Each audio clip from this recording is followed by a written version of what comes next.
El aire en Jerusalén olía a incienso y sangre seca.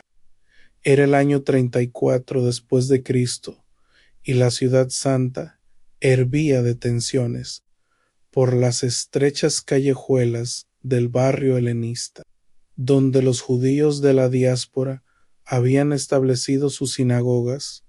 Corría un murmullo inquietante. Algo grande estaba por ocurrir.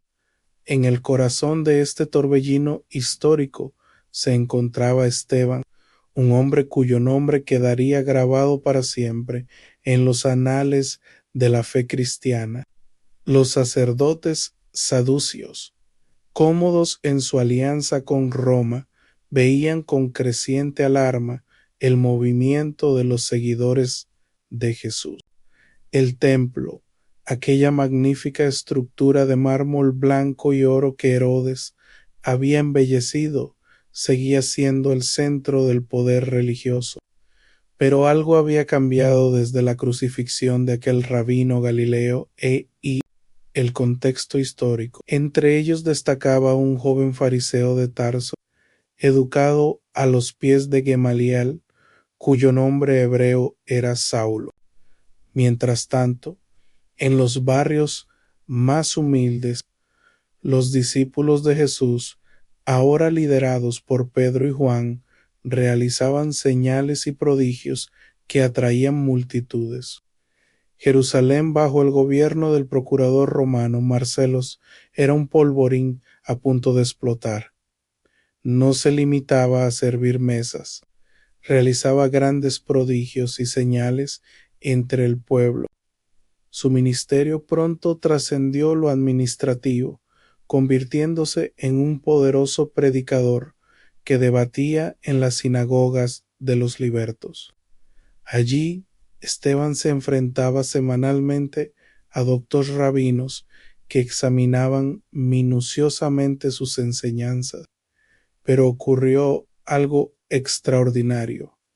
No podían resistir a la sabiduría y al espíritu con que hablaba. En las sombras, los fariseos mantenían su influencia sobre el pueblo común. Probablemente era un judío helenista, educado en la diáspora, que hablaba fluidamente griego y arameo. Estos declararon anle: hemos oído hablar palabras blasfemas contra Moisés y contra Dios. El sumo sacerdote, probablemente aún Caifás, ocupaba el lugar central. Cuando introdujeron a Esteban, ocurrió algo sobrenatural a todos los que estaban sentados en el concilio. Al fijar los ojos en él, vieron su rostro como el rostro de un ángel.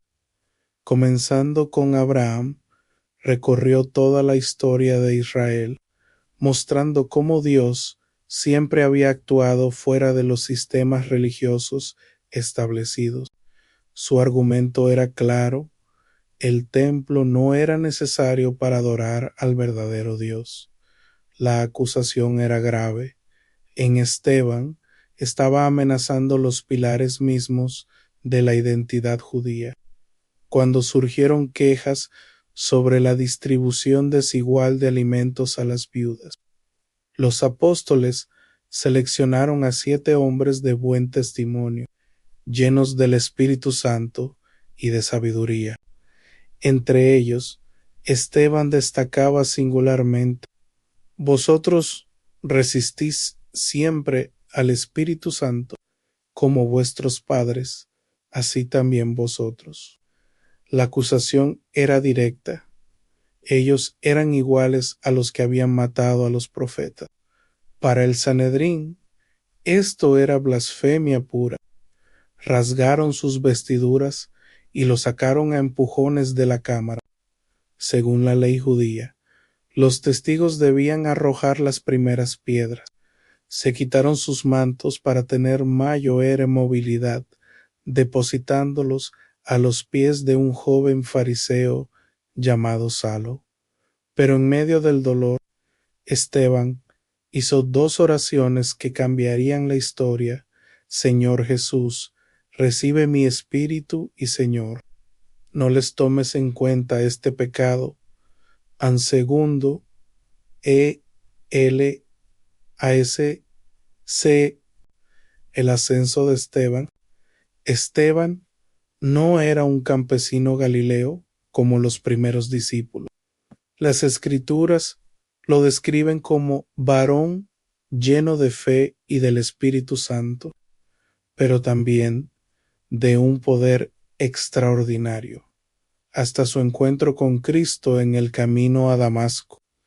La persecución dispersó a los creyentes, llevando el Evangelio a Samaria y más allá. Su sangre se convirtió en semilla de la Iglesia. Su visión de Cristo glorificado sigue inspirando a los mártires modernos que, en medio de su sufrimiento, ven los cielos abiertos. Como escribió Tertuliano en La sangre de los mártires es semilla de nuevos cristianos. Esteban vio la gloria de Dios en su hora más oscura menos, y esa visión eterna transformó la historia en el conflicto en las sinagogas de los libertos, judíos procedentes de Alejandría, Cirene, Asia y otros lugares eran centros de intensa actividad intelectual. Frustrados, los líderes religiosos recurrieron a la táctica que había funcionado contra Jesús. Sobornaron a testigos falsos. En cuarto E, el juicio ante el Sanedrín. El Sanedrín, compuesto por 71 miembros entre saduceos, fariseos y ancianos, se reunió en su cámara de piedra. El discurso de Esteban es una obra maestra de retórica bíblica de Encum. El clímax del discurso, o cuando Esteban llegó al punto culminante, su voz retumbó en la cámara, duros de cerviz, incircuncisos de corazón y de oído. Pero fue su declaración final la que encendió la mecha. Aquí veo los cielos abiertos y al Hijo del Hombre que está a la diestra de Dios Ancexto, ILM-ART, el martirio en el valle del Cedrón, donde siglos atrás el rey David había huido de su hijo Absalón. Se preparó la ejecución. Las piedras comenzaron a llover sobre Esteban. Cada impacto era brutal, huesos que se quebraban, carne que se desgarraba. Las consecuencias. La muerte de Esteban desató una gran persecución. Saulo, aquel joven fariseo que custodiaba los mantos, se convirtió en el principal perseguidor de la Iglesia. El martirio de Esteban no fue un final, sino un comienzo. Reflexión final.